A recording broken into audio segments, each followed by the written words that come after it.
నమస్తే, నేను మీ Bobby Vardhan. BBC voice ఛానల్లోని వారం వారం వార్తా సమాహారం కార్యక్రమానికి స్వాగతం. ఇవాళ వార్తాంశాల్లో కొన్ని సంచలనాలు, కొన్ని సంతోషకరమైన వార్తలు, ఇంకొన్ని ఆశ్చర్యాన్ని కలిగించే వార్తల సమాహారాన్ని నేను మీ ముందుకు తీసుకొస్తున్నాను. వాటిల్లో అత్యంత ముఖ్యమైనది, రాష్ట్ర ప్రజలందరినీ ఆశ్చర్యచకితుల్ని చేసింది, అలాగే ఆకర్షించిన ఒకానొక వార్త ఈనాడు సంస్థకు సంబంధించిన మార్గదర్శి ఫైనాన్షియల్ పట్ల సుప్రీంకోర్టు చూపిన ఒక చొరవ. ఈ అంశమే చాలా తీవ్రమైన చర్చకు దారితీసింది, అనేక మందిని ఆలోచింపచేసింది. 2008వ సంవత్సరంలో మార్గదర్శికి సంబంధించి అప్పటి ప్రభుత్వం ఒక కేసు వేసింది. అక్రమంగా ఖాతాదారుల నుంచి డిపాజిట్లు స్వీకరిస్తున్నారని, అది చట్ట విరుద్ధమని పేర్కొంటూ కేసు వేసింది. సో దాని మీద విచారణ జరిపిన తర్వాత హైకోర్టు అలాంటిదేమీ లేదు అని మార్గదర్శి ఇచ్చిన సమాధానానికి వాళ్ళు సంతృప్తి చెంది ఆ కేసును కొట్టేశారు. సో దీన్ని చాలా ప్రెస్టీజియస్గా తీసుకున్న అప్పటి కాంగ్రెస్ నేత, రాజ్యసభ సభ్యులు మన ఉండవల్లి అరుణ్ కుమార్ గారు దీన్ని చాలా సీరియస్గా తీసుకొని ఈ కేసుని సుప్రీంకోర్టులో సవాల్ చేశారు. ఇది చాలా భయంకరమైన అన్యాయం జరుగుతుంది. ఇక్కడ చిట్ ఫండ్స్లో అసలు డిపాజిట్లనే ఉండవు, వీళ్ళు బలవంతంగా డిపాజిట్లు సేకరిస్తున్నారు లాంటి వివరాలతో కూడిన ఒక పెద్ద బుక్లెట్ లాంటి కేసుని అక్కడ సమర్పించారు. ఆ మధ్యకాలంలో ప్రభుత్వం కూడా దాంట్లో ఇంప్లీడ్ అయింది. దానికి ఆ ఉండవల్లి గారు కూడా మహదానందపడిపోయారు. అంటే ఒక ప్రభుత్వం ప్రజల పక్షాన నిలబడిందని చెప్పి ఆయన అనుకున్నారు. చాలా కాలం కొనసాగింది. ఈలోపు దివంగత నేత మన రామోజీరావు గారు, ఈనాడు వ్యవస్థాపకులు, మార్గదర్శి, మొత్తం ఈనాడు గ్రూప్కి సంబంధించి ఉన్న అన్ని సంస్థలకు అధినేతగా భావించిన, అదే చైర్మన్ గారు అని పిలుస్తారు ఆయన అనారోగ్యం పాలైపోయి ఆసుపత్రుల్లో చేరినా కూడా మార్గదర్శి విషయంలో ఆయన అరెస్ట్ చేయడానికి ప్రయత్నాలు కూడా జరిగాయి. సో ఇదంతా వెంజిన్స్, అంటే కక్ష సాధింపులోనే చేస్తున్నారని అప్పట్లో వాదనలు కూడా వినిపించాయి. ఎన్నాళ్ళు వాదోపవాదాలు జరిగిన తర్వాత తాజాగా సుప్రీంకోర్టు ఒక బాంబు పీల్చింది. ఉండవల్లి వేసిన కేసును కొట్టేసింది. ఇదేదో వ్యక్తిగత తగాదాలాగా అనిపిస్తుంది తప్ప దీనిలో విచారించాల్సిన అంశం ఏమీ లేదు. హైకోర్టు కరెక్ట్గానే చెప్పింది, దాన్నే మేము సమర్థిస్తున్నాము అని చెప్పి ఖరాఖండిగా చెప్పేసింది. ఈ కేసుని జస్టిస్ సుందరేష్ అనే వారు, అలాగే జస్టిస్ ప్రసన్న చంద్ర బాల, వీళ్ళిద్దరి ధర్మాసనం ఈ కేసుని కూలంకషంగా పరిశీలించింది. ఉండవల్లి తరపున పరాశరణ గారు వాదోపవాదాలు చేశారు. దాని మీద అనేక అభ్యంతరాలు కూడా వ్యక్తం చేశారు. ఒక దశలో అయితే సుప్రీంకోర్టు ఒక కీలకమైన అంశాన్ని లేవనెత్తింది. చనిపోయిన వ్యక్తి మీద కేసు నడవటం ఏంటి, అంత అవసరమా అని కూడా అడిగింది. అప్పుడు చాలా వ్యంగ్యంగా ఉండవల్లి సమాధానం చెప్పారు. మనిషి పోయినంత మాత్రాన సంస్థ పోదు కదా, సంస్థలో ఉన్న డిపాజిట్ల గురించే కదా మా గొడవ అంతా అని చెప్పి ఆయన అప్పట్లో సమర్థించుకునే ప్రయత్నం చేశారు. కొన్నాళ్ళు ఆయన కూడా తనకు తాను వాదించుకున్నారు. సో సుప్రీంకోర్టు ఒక దశలో ఆయనకు అనుమతి కూడా ఇచ్చింది. ఇప్పుడు వీరిద్దరి ధర్మాసనం ఆయనకి ఆల్మోస్ట్ చివాట్లు పెట్టినట్టుగానే కనిపిస్తుంది. ఇది వ్యక్తిగత కారణం. అసలు ఎవరైనా ఒక్క డిపాజిట్ దారుడు మాకు డబ్బులు అందలేదని ఫిర్యాదు చేశారా, అలాంటిది ఏమన్నా మీరు చూపెడతారా? గతంలో ఏమన్నా నాకే జరిగిందని ఉండవల్లి వాదిస్తూ వచ్చారు. ఇప్పుడు అదే ప్రశ్నను వాళ్ళు వేశారు. ఎవరికి అన్యాయం జరిగిందో చెప్పాలి. మిమ్మల్ని ఈ వాదనలను ఇంకా కొనసాగిస్తూ పోతే మీ మీద మాకు ఇంకా చాలా అనుమానాలు వచ్చే ఆస్కారం ఉన్నది, అందుకే ఈ కేసును డిస్మిస్ చేస్తున్నాం అని చెప్పి వాళ్ళు ప్రకటించేశారు. సో నిజంగానే ఇది దివంగత నేత రామోజీరావు గారికి ఇది మంచి ఆత్మకు మంచి నివాళి జరిగిందని మనం భావించాలి. సో చాలామంది ఆ విషయంలో, ముఖ్యంగా ఈనాడు సంస్థలు వాళ్ళు, మార్గదర్శి పనిచేసే వాళ్ళందరూ దీన్ని ఒక సంబరంలాగా భావించారు. నిజమే గెలిచింది అనే పేరుతో ఈనాడు ప్రధాన శీర్షికలో, అంటే బ్యానర్ ఐటమ్గా దీన్ని రాసి, గతంలో రామోజీరావు గారు కూడా ఈ అంశానికి సంబంధించి ప్రజలకు ఒక లేఖ రాశాడు. మేము ఎప్పుడూ నిజాయితీ వైపే ఉంటాము అని చెప్పి ఆయన నిప్పులాంటి మా నిజాయితీ అనే శీర్షికన ఒక బహిరంగ లేఖను రాశారు. ఆ లేఖను ఇప్పుడు ఈనాడులో మరోసారి ప్రచురించారు.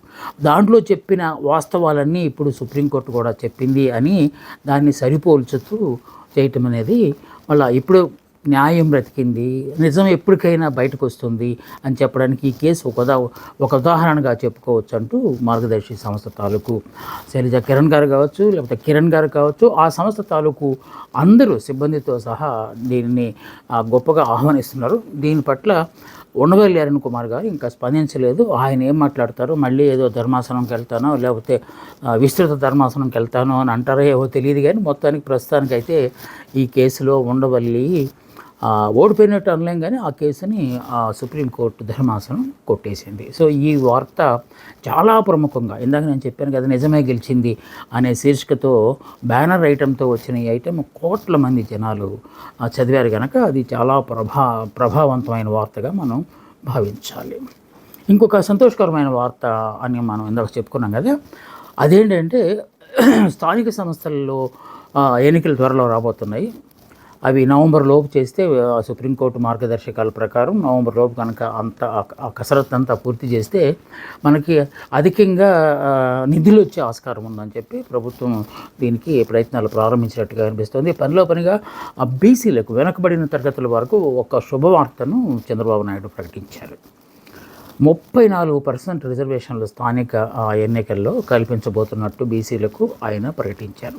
దీనివల్ల ఏమైనా ఇబ్బందులు వస్తాయంటే చట్టపరంగా కూడా దీనికి ఒక నిబద్ధత కల్పిస్తామని కూడా ఆయన హామీ ఇచ్చినట్లుగా కనిపిస్తోంది. గతంలో 24%కే బీసీలకి ఇచ్చారు వైఎస్ఆర్ కాంగ్రెస్ వాళ్ళు. బీసీలకు అన్యాయం చేశారు, వాళ్ళకు బీసీలు అంటే అసలు ఖాతరు లేదు అని చెప్పి కూడా ఆయన ఈ సందర్భంగా మాట్లాడుతూ, బీసీలకు మేము ఇచ్చే రిజర్వేషన్లు భిక్ష కాదు, వాళ్ళకు ఉన్న హక్కు అది అని చెప్పి ఆయన మరోసారి పునరుద్ఘాటించారు. అలాగే ఆ భరోసా కూడా ఇచ్చారు. ఇంకొక గొప్ప నిర్ణయం కూడా తీసుకున్నారు. అదేంటంటే రేపు రాబోయే ఎన్నికల్లో మేయర్ అలాగే మున్సిపాలిటీల చైర్మన్లకు ప్రత్యక్ష పద్ధతిలో ఎలక్షన్స్, అంటే ఓటర్లే వాళ్ళని ఎన్నుకునేలాగా, దీనికి కూడా వారు చాలా మంచి సమాధానం కూడా చెప్పారు. ఆయారాం గయారాం కార్పొరేటర్లు మెంబర్లు గెలిచిపోయిన తర్వాత అటు కొంతమంది దూకటం, ఇటు కొంతమంది దూకటం, దానికోసం లక్షల రూపాయలు ఖర్చు పెట్టుకోవటం, ఇదంతా ఎందుకు, అందుకే డైరెక్ట్గా మేయర్ని ఎన్నుకుంటే సరిపోతుందని చెప్పి ఆయన ఈ ప్రత్యక్ష ఎన్నికల విధానాన్ని తీసుకొస్తున్నామని చెప్పి ప్రకటన కూడా చేశారు. ఇంకొక కీలకమైన అంశం కూడా ఆయన రిజర్వేషన్లతో పాటు చర్చించారు. గతంలో రాజకీయ కోణంలోంచే వైసీపీ ఆలోచించి ఇద్దరు డిప్యూటీ మేయర్లు, ఇద్దరు డిప్యూటీ చైర్మన్లు అనే ఒక కొత్త విధానాన్ని తీసుకొచ్చింది. దాన్ని మేము సవరించి ఒక్క డిప్యూటీ మేయర్, ఒక్క వైస్ చైర్మన్ మాత్రమే డిప్యూటీ చైర్మన్ మాత్రమే ఉండేలాగా సవరణ చేశామని చెప్పి ఆయన చెప్పడం కూడా ఇప్పుడు గమనార్హంగా భావించాలి. సో బీసీలకు ఎప్పుడు తెలుగుదేశం పార్టీ వెన్నుదన్నుగా ఉంటుంది అని చెప్పి ఈ పార్టీ ప్రారంభించిన, అంటే వ్యవస్థాపక అధ్యక్షులు నందమూరి తారక రామారావు గారు ఎప్పుడూ చెప్తూ ఉండేవాడు, తెలుగుదేశం పార్టీకి బ్యాక్ బోన్ లాంటి వాళ్ళు బీసీలు అంటే. అందుకే ఉత్తరాంధ్ర ప్రాంతంలో ఉన్న ఎక్కువ మంది బీసీలు ఎప్పుడు తెలుగుదేశం పార్టీ వైపే ఉంటారని కూడా ఆయన ఎక్కువసార్లు చెప్తూ ఉండేవారు. అదే నిజమైంది. మొన్న ఎన్నికల్లో కూడా ఉత్తరాంధ్ర మొత్తం ఆల్మోస్ట్ తెలుగుదేశం పక్కన నిలిచినట్టుగా ఉంది. అది బీసీలకి ఆ పార్టీ ఇస్తున్న ప్రాధాన్యత అని చెప్పి కొంతమంది చెప్తూ ఉంటే, ఇది కోర్టులో నిలబడే ఆస్కారం లేదు అని ఇంకొంతమంది న్యాయ నిపుణులు చెప్పడం అనేది ఇప్పుడు మళ్ళీ కొత్త అంశంలాగా మారి, దానికి కూడా చంద్రబాబు నాయుడు గారు, ముఖ్యమంత్రి చంద్రబాబు నాయుడు గారు చాలా ధీటైన సమాధానం ఇచ్చారు. గతంలో ఏదో జీవో తీసుకొచ్చి దాన్ని 24%గా తగ్గిస్తే హైకోర్టు కొట్టేస్తే దాని గురించి సుప్రీంకోర్టు వెళ్లాల్సిన బాధ్యతను జగన్మోహన్ రెడ్డి తీసుకోలేదు. మేము అలా కాదు, ఏ స్థాయికైనా వెళ్ళి ఈ 34% రిజర్వేషన్లు అమలయ్యేలాగా మేము చూస్తాము. మున్సిపల్ కార్పొరేషన్లు, అలాగే జడ్పీ స్థానాలకి, అలాగే గ్రామ పంచాయతీలకి, వీటన్నిటికి కూడా ఈ రిజర్వేషన్ వర్తించేలాగా మేము ప్రయత్నాలు చేస్తామని చెప్పి ఆయన హామీ ఇవ్వటం అనేది వెనుకబడిన తరగతుల వర్గాల్లో ఆనందాన్ని నింపిందని మనం చెప్పుకోవాలి. సో ఈ వార్త కూడా ఈ వారంలో ఒకనొక ప్రముఖ వార్తగా జయహో బీసీ అనే పేరుతో చాలా వార్తాపత్రికల్లో అది ప్రధాన శీర్షిక, బ్యానర్ ఐటెం లాగా వచ్చింది. ఇంకొక సంచలనం అన్నాం కదా ఇందాక, సంచలన వార్త ఏంటంటే నిన్న మొన్నటి దాకా వివేకానంద రెడ్డి హత్య కేసు ఇంకా పూర్తిగా ముగిసిపోయినట్టే అని అందరూ భావించారు. అలాగే దానికి అనుగుణంగానే నేనైతే సంతృప్తి చెందలేదు అని చెప్పి సాక్షాత్తు వివేకానంద రెడ్డి గారు కుమార్తె డాక్టర్ సునీత ప్రధానమంత్రికి రాష్ట్రపతికి లేఖలు రాయటం కూడా మనం పోయిన వారంలో మనం మాట్లాడుకున్నాం. ఇంకా అది ముగిసిపోయినట్టే చరిత్ర, ముగిసిపోయిన చరిత్రే అనుకున్నాం. కానీ సడన్గా ఇప్పుడు ఈడీ రంగప్రవేశం చేసింది. ఈ కేసుకు సంబంధించి నిందితులుగా ఉన్న కొంతమంది ఇళ్లలో సోదాలు నిర్వహించింది. ఆ సోదాలు నిర్వహించిన ఇళ్లలో ఎంపీ అవినాష్ రెడ్డి గారి ఇల్లు కూడా ఉంది, నివాసం కూడా ఉంది హైదరాబాద్లో. ఆయన నివాసంలో సోదాలు నిర్వహించినప్పుడు లెక్కల్లో చొప్పున 24 లక్షల రూపాయలు నగదు దొరికిందని, అలాగే 2 బ్యాంకు లాకర్లు కూడా లభించాయని చెప్తున్నారు. అలాగే ఇంకొంతమంది నిందితుల ఇళ్లలో, శంకర్ రెడ్డి అలాంటి వాళ్ళ ఇళ్లలో నివాసాల్లో సోదాలు జరిగినప్పుడు కొన్ని కీలకమైన అంశాలు, టెక్నాలజీకి సంబంధించి హార్డ్ డిస్క్లు అలాంటివి కూడా సేకరించినట్టుగా కూడా ఈడీ చెబుతోంది. ఉన్నట్టుండి ఈడీ ఎందుకు రంగంలో దిగింది? దీని కేసును మనం ఒక్కసారి కనుక కొంచెం వెనక్కి కనుక మనం చూస్తే, హత్య జరిగిన నాటి నుంచి అనేక ప్రశ్నలు, అనేక అనుమానాలు, అనేక దర్యాప్తులు. సుప్రీంకోర్టు ఇన్వాల్వ్ అయిపోయి సిబిఐని ఆదేశించింది, మీరు తొందరగా దీన్ని ఎంక్వైరీ చేసేసి నివేదిక సమర్పించండి అని. అది కూడా అయింది. మళ్ళీ ఇంకోసారి నివేదిక సమర్పించాలని, అది అయింది. ఇంకా చాలు, ఇది క్లోజ్ అయిపోయింది, దీని మీద ఇంకెలాంటి దర్యాప్తు చేయాల్సిన అవసరం లేదు అని సుప్రీంకోర్టు భావించిన తరుణంలో సునీత గారు రాసిన లేఖల వల్ల ఈ ఈడీ ఏమైనా రంగంలోకి దిగిందా అనే కోణం నుంచి కూడా కొంతమంది దీని మీద చర్చలు చేస్తున్నారు. అప్రూవ్గా ఈ హత్యలో ప్రధాన నిందితుడిగా ఉన్న దస్తగిరి అప్రూవర్గా మారేసి తాను ఇచ్చిన సమాచారం మేరకే ఈడీ ఇప్పుడు రంగంలోకి దిగిందనే ఇంకొక కోణం నుంచి కూడా కొంతమంది వాదనలు చేస్తున్నారు. ఏదేమైనా మొత్తానికి సమసిపోయింది, లేకపోతే ముగిసిపోయింది అనుకున్న కథ సశేషం ఇంకా ఉంది అనేలాగా ఈ వివేకానంద రెడ్డి హత్య కేసుకు సంబంధించిన విషయంలో ఈడీ దూకుడుగా వ్యవహరిస్తున్న తీరుని బట్టి మనకు అర్థమవుతుంది. చూడాలి ఏమవుతుందో. ఈడీ అంతటితో ఆగుతుందా, ఇంకేమైనా మళ్ళా విచారణ చేస్తుందంట అనేదాన్ని తేలాల్సి ఉంది. కాకుంటే వైసీపీ దీనికి సంబంధించి చాలా తీవ్రంగా స్పందించింది.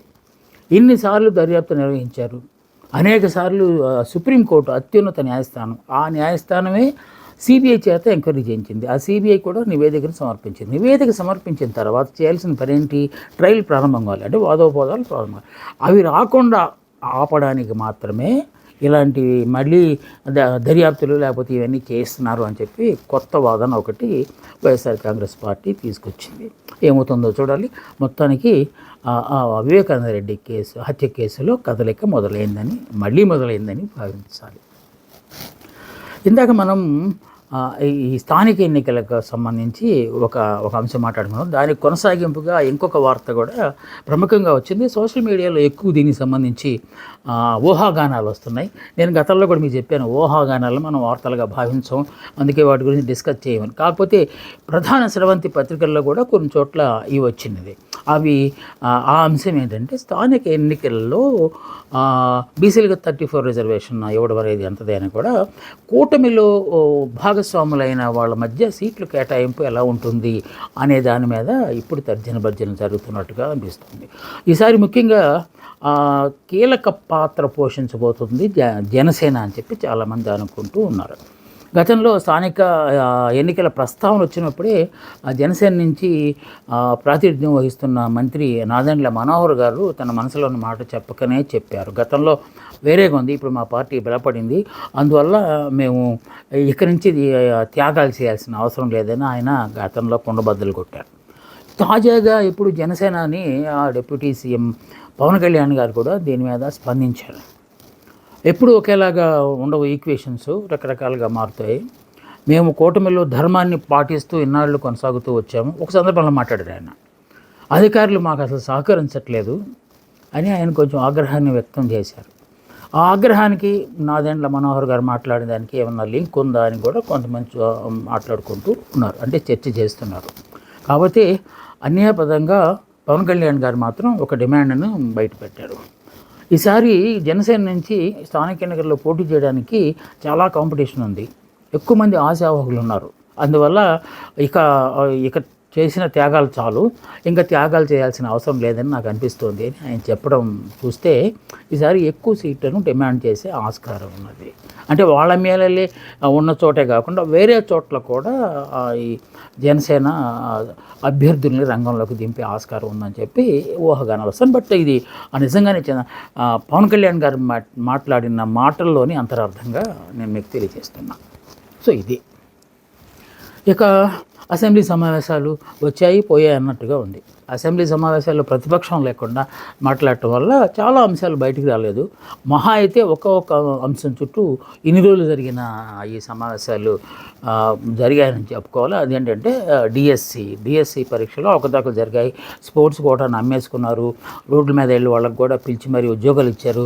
అసలు స్పోర్ట్స్ కోటా వాళ్ళకు పరీక్ష ఎందుకు పెట్టలేదు అని రకరకాల వాదనలు వాళ్ళు చేశారు. దీనికి సంబంధించి సాక్షాత్తు ముఖ్యమంత్రి చంద్రబాబు నాయుడు గారు సభలో సమాధానం చెప్పారు. అంటే సభలో ప్రతిపక్షాలు ఎవరు లేకపోయినా కూడా బాధ్యతగా, ఎందుకంటే నేను సభలోకి రాకపోయినా బయట కూర్చొని మీడియాతో మాట్లాడతాను, అన్ని ప్రశ్నలు అక్కడి నుంచే వేస్తాను, ఆ ప్రశ్నలకి ఏమాత్రం సమాధానం చెబుతానో చూస్తాను అని చెప్పి జగన్మోహన్ రెడ్డి గారు ఒక కొత్త పంథాన్ని ఎన్నుకున్నారు కదా.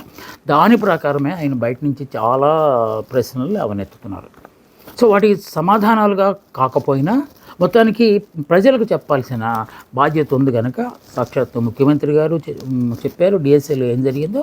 అలాగే విద్యాశాఖ మంత్రి నారా లోకేష్ గారు కూడా దీని మీద చాలాసార్లు వివరణ ఇచ్చే ప్రయత్నం చేశారు.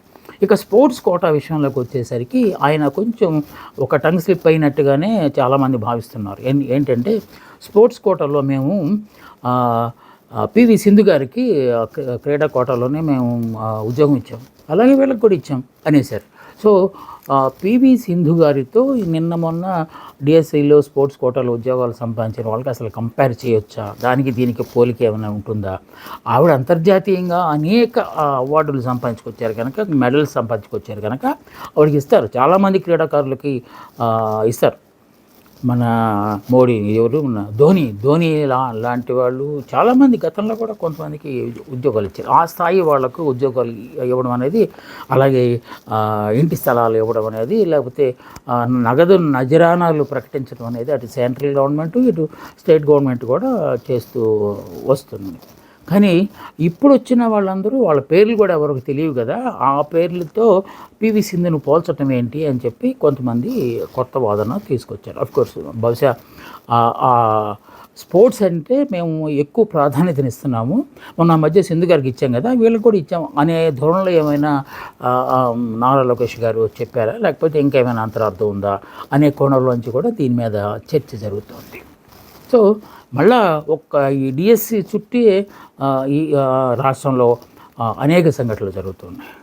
సో వాళ్ళు ఇప్పుడు మన వైసీపీ కోరుతున్నది డిఎస్సికి సంబంధించి ఏంటంటే సిబిఐ ఎంక్వైరీ చేయించండి. మీ ఎస్ఐటీలు వేయటం, లేకపోతే మీకు తెలిసిన అధికారులే మళ్ళీ మీకు రిపోర్ట్ ఇవ్వటం ఇదంతా బోగస్. అలా కాదు, సిబిఐ చేత ఎంక్వైరీ చేయించండి. ఒకవేళ మీరు డిఎస్సి మీద సిబిఐ ఎంక్వైరీకి మీరు ఒప్పుకుంటే, మీరు ప్రతిగా మా మీద వేస్తున్నారు కదా, గ్రూప్ 1 మా హయాంలో జరిగిన గ్రూప్ 1 పరీక్షల్లో కూడా అవకతవకలు జరిగినాయని మీరు మా మీద నేరారోపణ చేస్తున్నారు కదా, పనిలో పనిగా డిఎస్సితో పాటు గ్రూప్ 1 ఎగ్జామినేషన్కి సంబంధించి కూడా సిబిఐకి అప్పచెప్పండి, మాకేం అభ్యంతరం లేదు అని చెప్పి వాళ్ళు సరికొత్త సవాల్ని విసిరారు. సో ఇప్పుడు దీని మీద తర్జన భర్జనలు జరుగుతున్నాయి. ఏం జరుగుతుంది? ఎంత చిన్న విషయాలకు కూడా సిబిఐ రావాలా? అసలు దీని చిన్న విషయం ఎలా అనుకుంటారు? ఎంతోమంది ఉద్యోగుల జీవితాలకు సంబంధించిన విషయం కదా అనేవాళ్ళు కూడా లేకపోలేదు. సో దానికి సంబంధించి ఇంకొక బాధాకరమైన వార్త కూడా చాలా మా ప్రసార మాధ్యమాల్లో ఎక్కువగా ప్రచారాన్ని సంపాదించుకుంది. అదేంటంటే, ఎన్నో దశాబ్దాలుగా విశాఖ పరిసర ప్రాంతాల విమాన ప్రయాణికులకు వేదికగా నిలిచిన విశాఖపట్నం అంతర్జాతీయ విమానాశ్రయం మెల్లిగా చరిత్ర పుటల్లో కలిసిపోతున్నట్టుగా కనిపిస్తుంది. అటువైపు నుంచి ప్రయాణం చేస్తున్న, నేషనల్ హైవేలో ప్రయాణం చేస్తున్న ప్రతి ఒక్కరూ ఒకసారి తలదిప్పి మనం ఇక్కడే కదా ఫ్లైట్ ఎక్కాము అని చెప్పుకునే ఆ రోజులు ఇప్పుడు వచ్చాయి.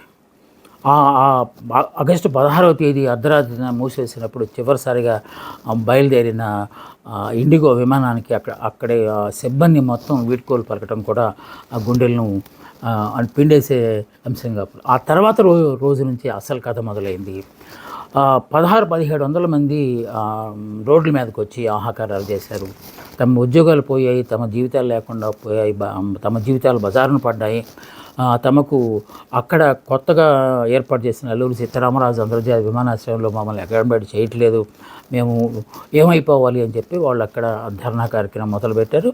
పనిలో పనిగా స్థానిక అంటే భీమిలి శాసనసభ్యులు మాజీ మంత్రి సోదరులు గంటా శ్రీనివాసరావు గారి దృష్టికి ఈ విషయాన్ని తీసుకెళ్లారు. ఆయనే స్వయంగా ఇప్పుడు ఎటు శాసనసభ సమావేశాలు జరుగుతున్నాయి కనుక ఒక ప్రత్యేక అంశంగా దీన్ని తీసుకుని ఆయన అక్కడ ప్రస్తావన చేశారు. చాలామందిని ఇప్పటికే అక్కడ అకామిడేట్ చేశారు. ఇంకో 1500-1600 మంది ఉన్నారు. వాళ్ళు వచ్చి మొరబెట్టుకుంటున్నారు. ఏదో ఒక విధంగా వాళ్ళను కూడా అకామిడేట్ చేస్తే బాగుంటుంది అని చెప్పి వాళ్ళు చెప్పారు. అదే అంటే మనం గతంలో ప్రయాణించినప్పుడు మనకున్న తీపి అనుభవాలను మనం గుర్తు చేసుకుంటూ ఉంటే వాళ్ళ జీవితాల్లో ఉన్న చేదు అనుభవాలని వాళ్ళు ఏకరువు పెడుతున్నారు. సో వారి పట్ల సానుభూతితో వ్యవహరించాలని ప్రభుత్వం ఆలోచించాలని కూడా ప్రజలు కోరుతున్నారు. ఇది ఇలా ఉంటే విమానాశ్రయం చేయడానికి దూరాభారం సంగతి అలా ఉంచితే సమయానికి అక్కడికి చేర్చలేకపోతున్నారు. ఎందుకంటే ట్రాఫిక్ నియంత్రణ లేదు కనుక వాళ్ళు ఒకవేళ ఆర్టీసీ బస్సులు ఏర్పాటు చేసినా కూడా డెస్టినేషన్ చేరే టైంకే వాళ్ళు ఎక్కాల్సిన ఫ్లైట్ వెళ్ళిపోతుంది. తద్వారా తాము ప్రయాణాన్ని కోల్పోవాల్సి వస్తుందని చెప్పి ఒక పక్క ప్రయాణికులు పడుతున్నారు. అంటే ఇది టీచింగ్ ట్రబుల్, అంటే ప్రారంభంలో అలాంటి చిన్న ప్రాబ్లమ్స్ వచ్చే ఆస్కారం ఉందని దాన్ని సర్దుకుపోయినా కూడా ఇంకొక ముఖ్యమైన అంశం గురించి మరో రకం ప్రజలు ఇబ్బంది పడుతున్నారు. అది ట్యాక్సీలకు సంబంధించి, ముఖ్యంగా ఓలా లేకపోతే ఊబర్ లాంటి ట్యాక్సీలు నడిపే వాళ్ళకి నరకం చూపెడుతున్నారు అక్కడ. సో గంటన్నర లేకపోతే 2 గంటలు దాటిందంటే 400 నుంచి 600 దాకా పార్కింగ్ ఫీజు వసూలు చేస్తున్నారని చెప్పి వాళ్ళు లబోదిబో అంటున్నారు. వాళ్ళు కూడా స్థానిక ఎంపీ శ్రీభర్త గారికి ఈ విషయాన్ని తీసుకెళ్ళినప్పుడు ఆయన చాలా తేలిగ్గా తీసుకుని మాట్లాడినట్టుగా కనిపిస్తుంది. ఆయన మాట్లాడటం మీడియాలో కూడా చూసాం మనం. జిఎంఆర్ఓలు ఇక్కడే కాదు, అన్ని చాలా చోట్ల ఉంది. ఇప్పుడు మీరు హైదరాబాద్ శంషాబాద్ కావచ్చు, లేకపోతే ఢిల్లీ కావచ్చు, వాళ్ళు ఎక్కడైనా ఎలాగా చేస్తుంటారు. కాకపోతే ఇక్కడ మనకు కొత్త కనుక ఆ విధంగా ఫీల్ అవుతున్నారు. రాను అలవాటు పడిపోతారు అని చెప్పి సింపుల్గా చెప్పారు. అంటే తగ్గిస్తారని కానీ లేకపోతే మాట్లాడదాం వాళ్ళతో అనుగుణంగా చెప్పకుండా ఇప్పుడు మీరు బాధగా దాన్ని అనుభవిస్తున్నారు, రేపు అలవాటు పడిపోతారు అని చెప్పడం అనేది ఎంతవరకు సమంజసం అనే ప్రశ్న కూడా వస్తుంది. స్థానిక నాయకులు అదే అక్కడ ఉద్యోగాలు కోల్పోయిన వారి పట్ల సోదరులు గంటా శ్రీనివాసరావు గారు ఏ విధంగా స్పందించారో, ఈ ట్యాక్సీ డ్రైవర్ల పట్ల శ్రీభరత్ గారు ఏ విధంగా వక్రీకరణ చేశారో దాని మీద జనం మాట్లాడుకుంటున్నారు. ఇది సో వారం వార్తా సమాహారంలో కొన్ని ఆశ్చర్యకరమైనవి, కొన్ని సుప్రీంకోర్టు తీర్పులు, ఇవన్నీ మళ్ళీ వచ్చే వారం మరికొన్ని అంశాలతో నేను మీ ముందుకు వస్తాను. అందాక సెలవు. నమస్తే, మీ బాబీ వర్ధన్.